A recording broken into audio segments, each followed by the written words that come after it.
और खबर प्रयागराज से आपको बता दें, मुख्य सचिव और डीजीपी प्रयागराज जाएंगे। महाकुंभ हादसे की वजह तलाशने के लिए प्रयागराज पहुंचेंगे।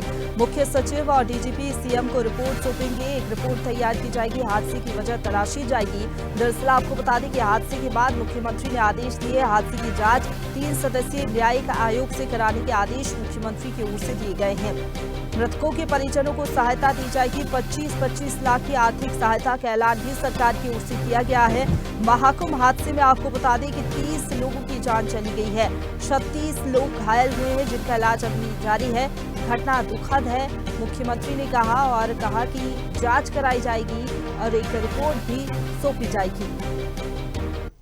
और इसी खबर पर ज्यादा बातचीत के लिए सीधे रुख करेंगे। संवाददाता राघवेंद्र हमारे साथ फोन लाइन पर जुड़ गए हैं। राघवेंद्र, जो हादसा हुआ वो बेहद ही दुखद रहा, लेकिन अब हादसे की वजह क्या रही, क्या कुछ उस दिन घटित हुआ, इसकी रिपोर्ट तैयार की जाएगी। मुख्यमंत्री ने आदेश दिए हैं, इसके लिए जिम्मेदारी भी सौंप दी गई है न्यायिक आयोग के सदस्यों को।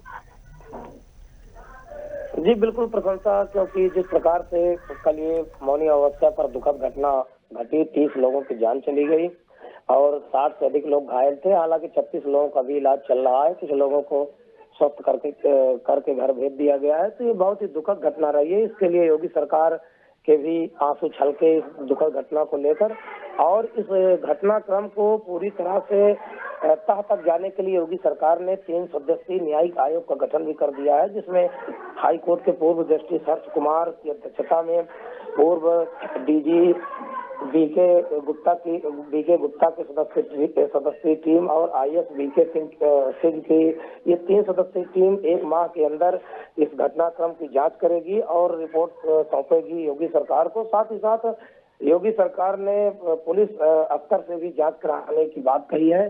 तो बहुत ही दुखद घटना थी। हालांकि स्थितियां कल से ही सामान्य है। लोग लगातार स्नान कर रहे हैं संगम तट पर भी, और जितने भी घाट बनाए गए हैं वहां पर भी लोग पुण्य की डुबकी लगा रहे हैं। कल ही लगभग 7,58,00,000 लोगों ने कल पुण्य की डुबकी लगाई थी और लगातार स्नान का क्रम जारी है।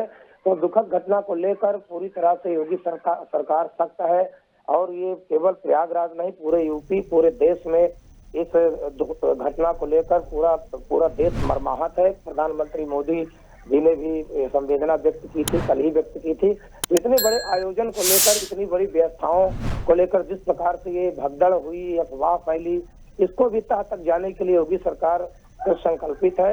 और एक प्रकार से अगर कोई साजिश हुई है या जो भगदड़ हुई है, उसके पीछे जिन लोगों ने अफवाह फैलाई, चाहे वो कोई असामाजिक तत्व रहा हो अथवा पुलिस कर्मी रहे हो या कोई भी, जितने भी जो भी इस घटनाक्रम का दोषी होगा, उसकी जांच रिपोर्ट आने के बाद उन पर कार्रवाइयां होगी। किंतु मुख्य बात जो महाकुंभ को लेकर है, मौनी अमावस्या, अभी तो 1 माह का भी समय बाकी है।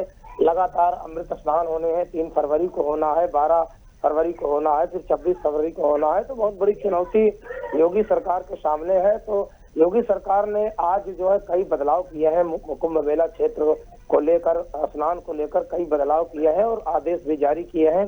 पूरे मेला क्षेत्र को नो व्हीकल जोन घोषित कर दिया गया है। चाहे 2 पहिया वाहन हो अथवा चाहे 4 पहिया वाहन हो, कोई भी मेला क्षेत्र के अंदर 4 फरवरी तक प्रवेश नहीं करेगा। साथ ही जितने भी वीआईपी पास थे सब रद्द कर दिए गए हैं। वीवीआईपी मूवमेंट पूरी तरह से निरस्त कर दिए गए हैं। केवल श्रद्धालुओं की सुविधा के लिए एक मार्ग बना दिया गया है, वन वे मार्ग। जिस रास्ते से श्रद्धालु जाएंगे उससे वापस नहीं आएंगे। तो एक प्रकार से अच्छी व्यवस्था अगले स्नानों के लिए हो सके, इसके लिए पूरा खाका तैयार कर लिया गया है। आज बिल्कुल, हादसे को लेकर पूरी तरीके से सरकार सख्त है और श्रद्धालुओं की व्यवस्था को लेकर अब तैयारियां, प्रयास और भी तेज कर दिए गए हैं ताकि इस तरीके का हादसा आगे ना हो। फिलहाल बहुत शुक्रिया आपका हमारे साथ जुड़ने के लिए और अपडेट हम तक पहुंचाने के लिए, राघवेंद्र। ताजा खबरों के लिए लाइक, फॉलो और YouTube पर सब्सक्राइब कर बेल आइकन दबाएं। साथ ही ताजा अपडेट्स के लिए swedeshlive.com पर विजिट करें।